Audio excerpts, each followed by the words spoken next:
Have you ever wondered why cutting off contact with someone you're deeply attached to often feels like only half the battle?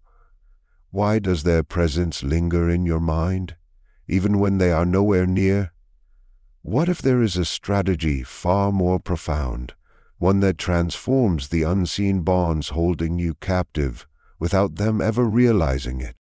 No contact is often seen as a decisive move, a severing of ties meant to bring clarity, peace, or even power back to the one who was wounded. But while silence can be an effective boundary, it operates at the level of behavior, not psyche. It interrupts communication, but rarely dissolves the energetic or emotional bond that remains active beneath the surface. The soul does not forget what the ego wishes to cut off. The unconscious mind, where old wounds, unmet needs, and emotional imprints reside, remains tethered to the relationship in ways that distance alone cannot untangle. When someone initiates no contact, they often hope for healing, revenge, or transformation.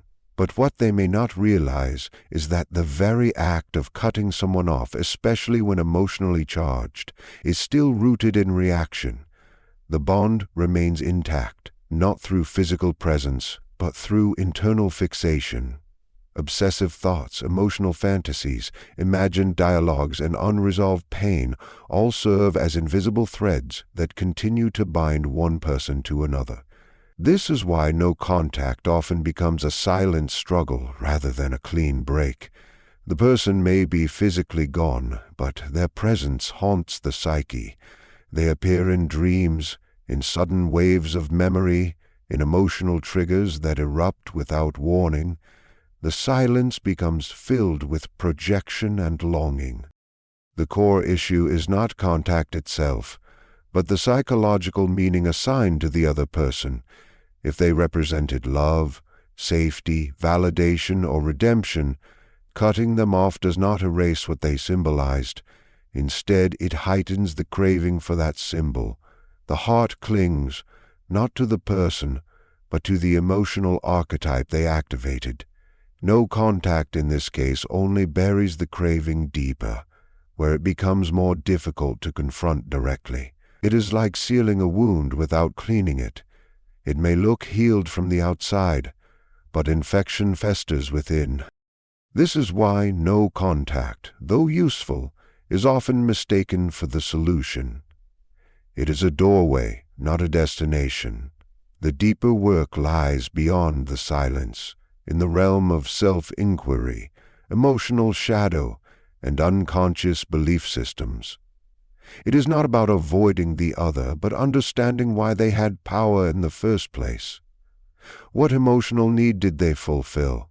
What aspect of the self did they reflect? What story from childhood did they unknowingly recreate? These are the questions that unlock transformation, not the mere act of withholding communication. The truth is, people do not remain bonded to others because of words spoken or not spoken. They remain bonded because of unresolved emotional contracts. These contracts are not broken by silence, they are broken by awareness. When one begins to explore the deeper layers of attachment, the bond loosens, not through absence, but through insight. No contact, then, is only the first step. The more powerful strategy is the journey inward, to reclaim the parts of the self that gave the other person such emotional gravity. When those pieces are integrated, the other person no longer holds the same psychic charge. Their presence fades, not because they are absent, but because their meaning has dissolved. True detachment is not merely the physical act of stepping away or cutting off communication. It is an inner transformation that unfolds within the depths of the psyche. Often, when people think of detachment, they imagine external boundaries, no calls, no messages, no encounters. But the most profound form of detachment begins not with what you do outwardly, but with how you relate to your own internal world. It requires turning inward and confronting the tangled emotions unconscious attachments and hidden needs that initially bound you to the other person. At the heart of attachment lies an unconscious story, often shaped early in life, where certain emotional needs went unmet. These needs, whether for love, acceptance, safety, or validation, form a psychic blueprint that repeats itself in adult relationships. The person you become attached to often serves as a mirror or placeholder for those early wounds.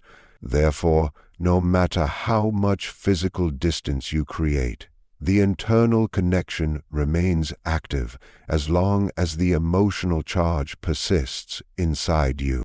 True detachment is a process of inner alchemy.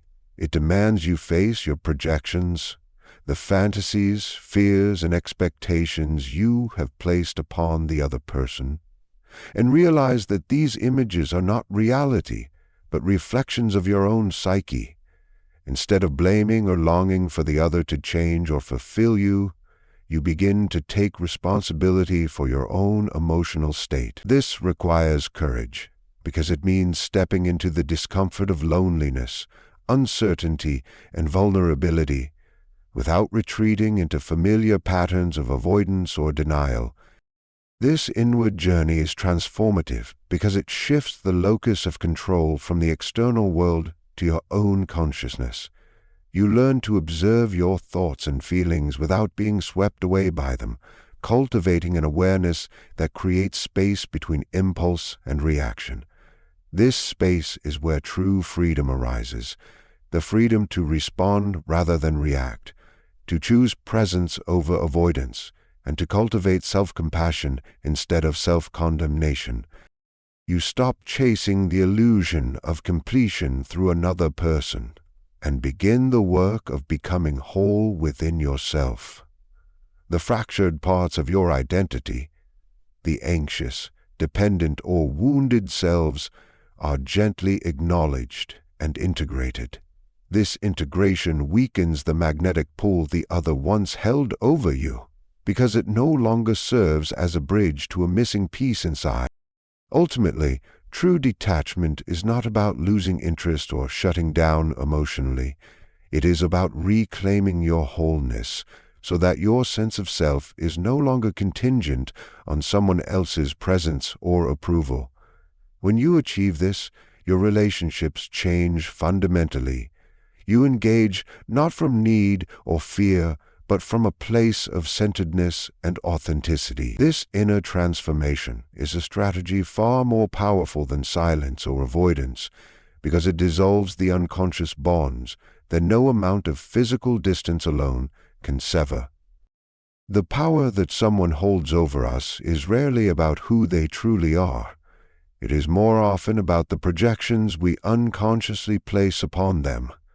When we become fixated on a person, it is because they have become the repository of our unmet needs, unresolved wounds, and longings that we have yet to face within ourselves. This projection creates a psychological mirage where the individual embodies qualities we desire, such as validation, love, safety, or significance. Qualities that may have been absent in our early life experiences. The hold they have over us is less about their actual being and more about the emotional energy we invest in them. To reclaim one's power, the crucial step is to withdraw these projections. This means seeing the other person not as the savior, tormentor, or idealized figure we have imagined, but as a separate individual with their own limitations and complexities. The process requires courage because it involves facing the emptiness or pain that was once filled by the projection. It is easier to fixate on someone else than to look inward and confront the parts of ourselves that hunger for connection, acceptance, or worth. When we stop projecting, the illusion begins to dissolve. The emotional charge tied to the other person lessens, because we no longer feed it with unconscious belief or need. This does not mean cutting off contact or ignoring the other, but rather changing the internal narrative. the person's significance diminishes as we reclaim the qualities we had disowned within ourselves. For example, if the obsession was fueled by a longing for unconditional love, withdrawing the projection means learning to love and accept oneself without relying on external validation. This shift is subtle but profound. It disrupts the psychological dynamic that kept us entangled. The other person, who once seemed indispensable, becomes humanized and less emotionally magnetic. The obsessive pull weakens because it was not grounded in reality, but in the unmet emotional needs we carried. By reclaiming these needs, we restore balance and autonomy to our inner world. The withdrawal of projection also transforms how we perceive relationships. Instead of seeking fulfillment from another, we begin to engage with others from a place of wholeness. We recognize that no one can complete us, and we become less vulnerable to manipulation, codependency, or emotional turbulence. This empowers us to create healthier boundaries and to choose connections that reflect mutual respect and genuine interest, rather than unconscious compulsion. Ultimately, withdrawing projection is a process of self-reclamation. It is a recognition that the power we gave away can be returned, not through force or control, but through awareness and healing. When the veil of projection lifts, we see clearly, and it is in this clarity that true freedom emerges. The other person loses their grip, not because they have changed, but because we have changed. We become the authors of our own emotional destiny, rather than characters in a story written by unconscious needs. When a relationship is marked by patterns of neediness, pursuit, or emotional dependency, the energy each person brings often feeds into a cycle that keeps them bound together, even when that bond is unhealthy. One of the most transformative strategies is to consciously become the opposite of what the other person expects or is addicted to. This shift in energy is not about manipulation or playing games, but about a genuine transformation of your inner state that naturally rewires the dynamic. If someone has been drawn to your vulnerability or your need for their attention, stepping into sovereignty, rooted in emotional self-sufficiency, shifts the entire field between you. Instead of reacting from a place of craving or fear, you respond from groundedness and presence. This sends a clear, often unexpected message that you are no longer available to be pulled into the old patterns of emotional exchange. The magnetic charge that once held the other person in orbit begins to dissipate because it was fueled by an imbalance, one person needing and the other providing, consciously or unconsciously. Becoming the opposite energy means embodying qualities that disrupt their expectations. If they were used to your anxious pursuit, becoming calm and centered can feel disarming. If they thrived on your emotional investment, cultivating indifference or detachment can create a space where their familiar role is no longer reinforced. This is not coldness, but rather a reclaiming of your own emotional boundaries and power. This transformation is profound, because relationships often operate like energetic dance partners, each responding to and shaping the other's movements. When one partner changes their rhythm, the whole dance changes. The other person is confronted with a new reality that challenges their previous assumptions about the connection. This can evoke discomfort, confusion, or even awakening, depending on their own level of self-awareness. Importantly, becoming the opposite energy is not about denying your feelings or suppressing your authentic self. It is about cultivating a new relationship to your emotions, one where you hold your center regardless of external fluctuations. This groundedness radiates outward and alters the relational atmosphere. Instead of being reactive or desperate, you become steady and reliable. Qualities that are inherently attractive, but often unanticipated by those caught in patterns of emotional turbulence. In this way, the power dynamic shifts without confrontation or drama. The other person, accustomed to a certain emotional script, finds the old patterns disrupted. They may try to re-engage the old dance, but the new energy you bring invites a different response. This subtle but radical shift often catches people off guard because it moves beyond surface behaviors to the deep, energetic currents that underlie connection. Ultimately, embodying the opposite energy is a declaration of self-mastery.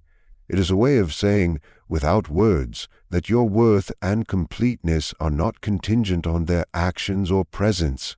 This internal sovereignty transforms how you relate to the other and breaks the cycle of attachment that no contact alone cannot resolve. It is a strategy that flows from within, radiates outward, and changes the landscape of the relationship at its roots. The art of mirroring in relationships is a powerful, often overlooked strategy that operates on a subtle, energetic level, far beyond words or actions. When two people are entangled in a dynamic where one pursues and the other withdraws, or where emotional neediness meets emotional unavailability, a reflective response can disrupt the cycle without direct confrontation.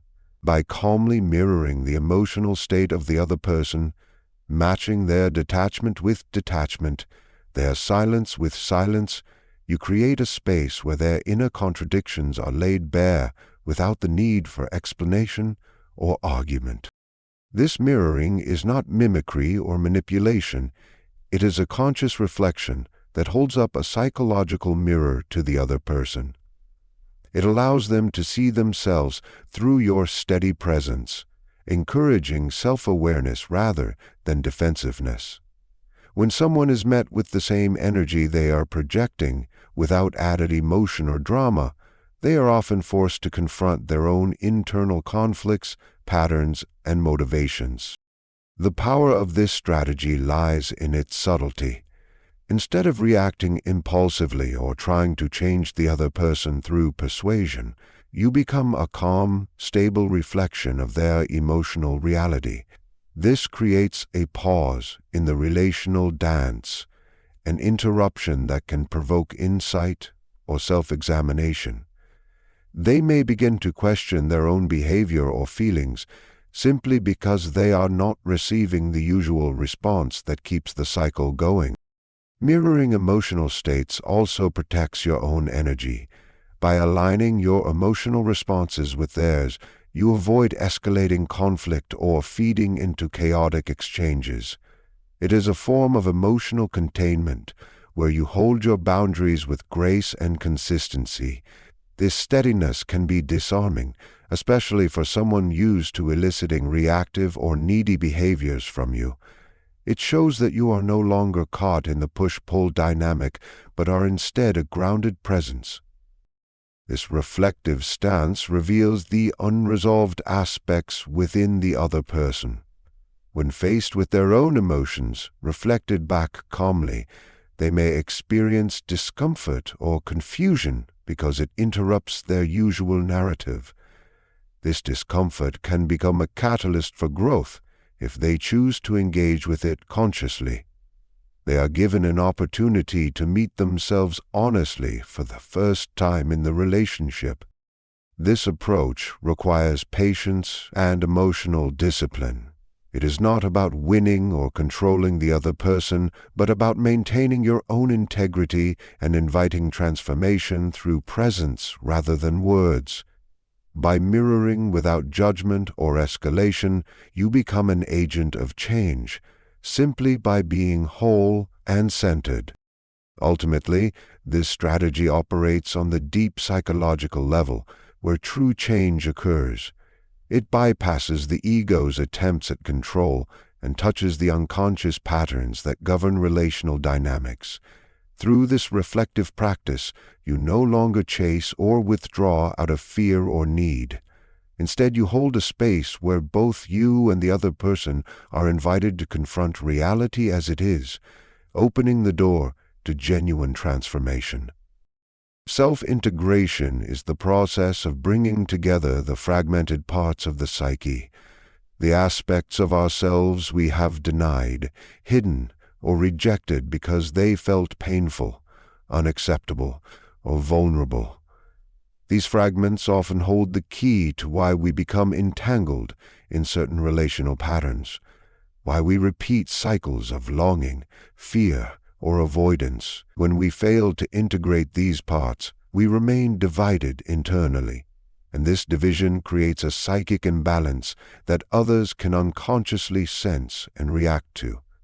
This imbalance can draw people into relationships that reflect our inner fragmentation, perpetuating patterns of dependency, projection, and emotional turmoil. Becoming emotionally whole requires acknowledging all parts of ourselves: the wounded child, the fearful self, the angry or needy aspects, not as flaws to be erased, but as vital components of our humanity. This acceptance allows these parts to be heard and healed rather than pushed away into the unconscious shadow, where they grow more powerful through repression. Integration means bringing these hidden elements into conscious awareness and creating an internal dialogue that fosters compassion and understanding rather than judgment. When this process unfolds, the energetic signature you emit changes profoundly. Instead of radiating fragmentation or desperation, you embody completeness and stability. This wholeness is often sensed by others as a kind of magnetic calm or grounded presence. But more importantly, it signals that you are no longer unconsciously seeking from others what you have reclaimed within yourself. The unconscious pull that once bound you to certain individuals diminishes, because the void they filled is now addressed internally. This transformation can make you unrecognizable, not in superficial ways, but in the depths of your being. You are no longer the person who was caught in cycles of emotional neediness or avoidance. Your relationships shift because the unconscious dynamics that once shaped them have dissolved. You relate from a place of authenticity and presence rather than from reactive patterns or unmet needs. This shift can be disconcerting to those who are accustomed to the old dynamic, as the familiar roles and scripts no longer apply. Importantly, this state of integration does not imply perfection or emotional invulnerability. Rather, it reflects an embrace of the full range of human experience, with acceptance and balance.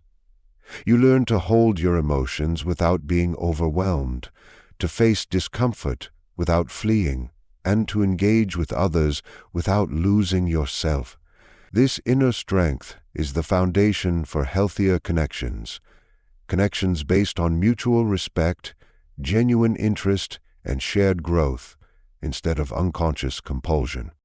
Self-integration is a lifelong journey, not a destination. It requires ongoing reflection, honesty, and willingness to confront the parts of ourselves that challenge our self-image. Yet, each step taken toward integration weakens the hold that old patterns have on us. We become less reactive, less dependent, and more free. Ultimately, by becoming whole within, you dissolve the invisible threads that once tethered you to unhealthy attachments. This internal alchemy transforms not only your relationship with yourself, but also the way you relate to the world. You become a new presence, one that others cannot predict, manipulate, or control, because you stand firmly rooted in your own wholeness. The journey beyond mere silence is an inward transformation that rewires the very fabric of our attachments. It requires us to step beyond reactive behaviors and unconscious patterns, to reclaim the parts of ourselves we have hidden, projected, or denied. True freedom emerges not from avoiding the other person, but from reclaiming our own emotional sovereignty, detaching with awareness, withdrawing projections, embodying opposite energy, reflecting their emotional reality, and integrating the fragmented self. This deeper work dissolves the invisible chains that no contact alone can break. When we become whole within, the power others once held over us fades, revealing a new relationship to ourselves and the world, one grounded in presence, authenticity, and profound liberation.